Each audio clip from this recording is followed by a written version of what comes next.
নমস্কার বন্ধুরা, মিঠু অ্যান্ড রিয়া কুকিংয়ে তোমাদের সকলকে স্বাগত। আজকে হাজির হয়েছে ভিন্ন স্বাদের পাঁপড়ের তরকারির রেসিপি নিয়ে। আমরা প্রত্যেকেই পাঁপড়ের তরকারি বানাই, কিন্তু আজকে একদম ইউনিকভাবে বানিয়ে দেখাবো পুর ভরা পাঁপড়ের তরকারি। তার জন্য এখানে আমরা নিয়ে নিয়েছি ছোট যে প্যাকেট পাঁপড়গুলো পাওয়া যায় সেই পাঁপড়গুলো। তোমরা চাইলে সেম রেসিপিটা একই রকমভাবে বড় পাঁপড় দিয়েও করতে পারো, তবে ছোট পাঁপড়ে করলে পাঁপড়গুলো পুর দেওয়ার পরে দেখতে ভীষণই কিউট লাগে।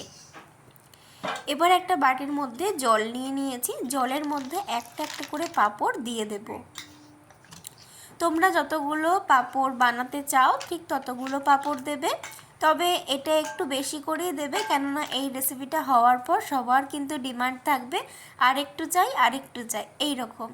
তো দেখো পাঁপড়গুলোকে ভালোভাবে এদিক ওদিক উল্টে পাল্টে ধুয়ে নিয়েছি। ঠিক 1 মিনিট জলে ভিজিয়ে রাখার পরে একটা একটা করে পাঁপড়কে এইরকমভাবে থালার মধ্যে চাড়িয়ে তুলে নিতে হবে।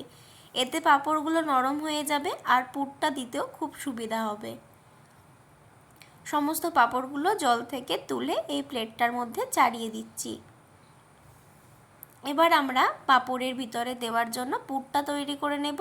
তার জন্য কোনো রকম আগুনের প্রয়োজন নেই, অর্থাৎ হাতেই আমরা পুরটা তৈরি করে নেব। এখানে নিয়ে নিয়েছি ছোলার ডালের পেস্ট আর দিয়ে দিচ্ছি কাঁচা লঙ্কা কুচি। কাঁচা লঙ্কা কুচিটা দিলে পাঁপড়ের পুরের মধ্যে যখন খাবো পাঁপড়টা তখন মুখের মধ্যে পড়লে ভীষণই সুন্দর লাগে। আর দিয়ে দিলাম ভাজা মশলা, আর দিয়েছি হলুদ গুঁড়ো, লঙ্কার গুঁড়ো, আর দিয়ে দিচ্ছি সুজি, স্বাদ মতো লবণ।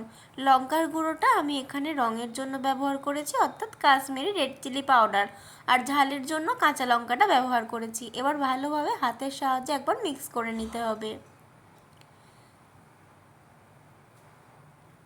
এবার এর মধ্যে দিয়ে দিচ্ছি নারকেল কুচি। নারকেল কুচিটাও পুরের মধ্যে দিলে মুখের মধ্যে যখন নারকেলটা পড়বে তখন খেতে কিন্তু ভীষণই সুন্দর লাগবে।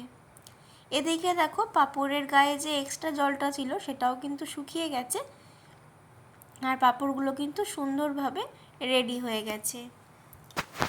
এবার এখান থেকে আমরা একটা পাঁপড়কে নিয়ে নেব, নিয়ে তোমাদেরকে বানিয়ে দেখাচ্ছি কিভাবে আমরা এই পুরটা দিয়ে নেব। দেখো পাঁপড়ের ঠিক মাঝখান করে 1 চামচ মতো পুরটা দিয়ে দিলাম। দেওয়ার পরে এই যে দু সাইডটাকে ফার্স্টে মুড়ে নিলাম, আবার অপর দু সাইডটাকেও মুড়ে নিচ্ছি। আর যেখানে মুড়তে অসুবিধা হবে সেখানে একটু করে জল লাগিয়ে দেবে, তাহলে সুন্দরভাবে মোড়া হয়ে যাবে। আরও একটা তোমাদেরকে বানিয়ে দেখাচ্ছি, তবে তোমাদের হাতে যদি সময় কম থাকে তাহলে তোমরা অবশ্যই করে গোল গোল করেও মুড়ে নিতে পারো। যেরকম রোল করে মোড়া হয় ঠিক সেইভাবেও কিন্তু মুড়ে নিতে পারো। আর এটা কিন্তু মোড়ার পরে তেলে দেওয়ার সাথে সাথেই সুন্দরভাবে ভাজা হয়ে যাবে, আর পুরটা বেরিয়ে যাওয়ার কোনোই কিন্তু চান্স থাকবে না। পাঁপড়ের নর্মালি পাঁপড় আলুর তরকারি আমাদের প্রত্যেকেরই খুব পছন্দের, কিন্তু এই রেসিপিটা যদি বানিয়ে খাও এইটা কিন্তু গরম গরম ভাজার সময়তে ডাল ভাতেতেও খেতে ভীষণই ভালো লাগবে, অথবা চা কফির সাথেও ভীষণই ভালো লাগবে। আর পাঁপড়ের এই তরকারিটা কিন্তু রুটি, লুচি, পরোটা, ভাত, পোলাও যে কোনো কিছুর সাথেই কিন্তু ভীষণই সুন্দর লাগে। তেলটা ভালোভাবে গরম হয়ে যাওয়ার পরে যে দিকটা আমরা ফোল্ড করে রেখেছি সেই দিকটাকে ফার্স্টে তেলের ওপর দিয়ে দিতে হবে। আর এটা কিন্তু একটুকু বেরোবে না, দেখো তোমরা দেখলে বুঝতেই পারবে। আর মিডিয়াম ফ্লেমে পাঁপড়গুলোকে ভেজে নেবে, তাহলে পাঁপড়ের ভিতরে থাকা পুরটাও সুন্দরভাবে ভাজা হয়ে যাবে। দেখো যখন দেখবে লাল লাল করে কালার চলে এসছে তখন তোমাদেরকে তুলে নিতে হবে। এক একটা ব্যাচ পাঁপড় ভাজতে বা এক একটা পাঁপড় ভাজতে মোটামুটি 1 থেকে 1.5 মিনিট করে সময় লাগবে। বাকি পাঁপড়গুলোকেও সুন্দর করে ভেজে নিচ্ছি।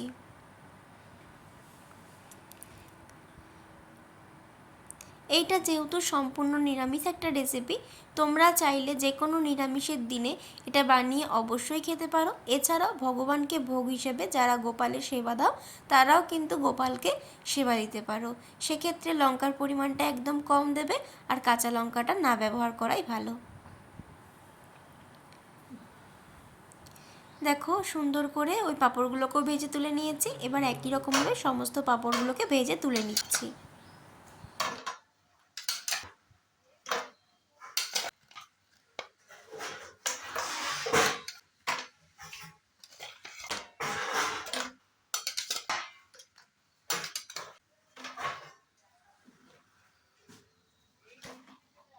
আমি এখানে 3টে গোল গোল করে পাঁপড় রোল করে নিয়েছি, আশা করি দেখে বুঝতেই পারছো। আর এই রকমভাবে পাঁপড়গুলোকে সুন্দর করে রেডি করে নিয়েছি। আর আওয়াজ শুনে বুঝতেই পেরেছো কতটা মুচমুচে হয়েছে। এবার আমরা গ্রেভিটা বানিয়ে নেব। তার জন্য ওই তেলের মধ্যেই দিয়ে দিচ্ছি একটা তেজপাতা, 2টো শুকনো লঙ্কাকে ফাটিয়ে দিয়ে দিয়েছি, আর দিয়ে দিলাম সামান্য একটু গোটা জিরে। ফোড়নটাকে হালকা একটু ভেজে নিতে হবে। তারপর এর মধ্যে দিয়ে দিয়েছি 1 চামচ আদা বাটা। আদা বাটা দেওয়ার সাথে সাথেই সামান্য একটু হলুদের গুঁড়ো দিয়ে দিতে হবে, এতে আদাটা ভাজার সময় ছিটে গায়ে লাগার চান্স থাকবে না। আর দিয়ে দিচ্ছি এখানে হিংটা আমি তেলের ওপর দিইনি, হিংটা তেলের ওপর দিলে অনেক সময় পুড়ে তেতো হয়ে যায়। আর এবার দিয়ে দিলাম টমেটো কেচাপ 1 চামচ পরিমাণে, আর দিয়ে দিচ্ছি কাশ্মীরি রেড চিলি পাউডার আর ঝালের জন্য শুকনো লঙ্কার গুঁড়ো। কাশ্মীরি রেড চিলি পাউডারটা শুধুমাত্র রঙের জন্য ব্যবহার করেছি। ভালোভাবে সমস্ত মশলাটাকে সুন্দর করে কষিয়ে নিতে হবে। মশলাটা সুন্দর করে কষানো হয়ে গেলে জল দিয়ে দিতে হবে, আর জলটা কিন্তু একটু বেশিই দিতে হবে, কেননা পাঁপড়টা কিন্তু জলটাকে টেনে নেবে। সামান্য একটু চিনি আর লবণ দিয়ে ভালোভাবে মিক্স করে গ্রেভিটাকে ফুটিয়ে নিতে হবে। গ্রেভিটা সুন্দর করে ফুটে গেলে ভেজে রাখা পাঁপড়গুলোর ওপরে গ্রেভিটাকে দিয়ে দিতে হবে। এই পাঁপড়গুলোকে দিয়ে ঝোলের মধ্যে ফোটানোর কোনোই দরকার নেই, কেননা পাঁপড়গুলো এমনিতেই ভিতর থেকে সুন্দরভাবে তৈরি হয়ে গেছে। আর গ্রেভিটা দেওয়ার পরে গ্রেভিটাকে কিন্তু এটা অনেকটা টেনে নেবে। 2-3 মিনিট এটাকে ঢাকা দিয়ে রেখে দেবে, তারপরে দেখবে সুন্দরভাবে পাঁপড়গুলো এরমভাবে ফুলে গেছে আর গ্রেভিটাও কিন্তু অনেকটা টেনে নিয়েছে। কেমন লাগলো আজকের এই রেসিপিটা অবশ্যই কমেন্ট করে জানাতে ভুলবে না। ভিন্ন স্বাদের নতুনত্ব নিরামিষ পাঁপড়ের এই তরকারি রেসিপিটা যদি ভালো লাগে তাহলে লাইক, কমেন্ট, শেয়ার এবং সাবস্ক্রাইব করবে। আর তোমরা কে কোথা থেকে আমাদের ভিডিওগুলো দেখছো সেগুলো কমেন্ট করে জানাতে ভুলবে না। আজকের মতো ভিডিওটা আমরা এখানেই শেষ করব। সবাই ভালো থেকো, সুস্থ থেকো, ভালো খেতে থাকো, ভালো খাওয়াতে থাকো। টাটা।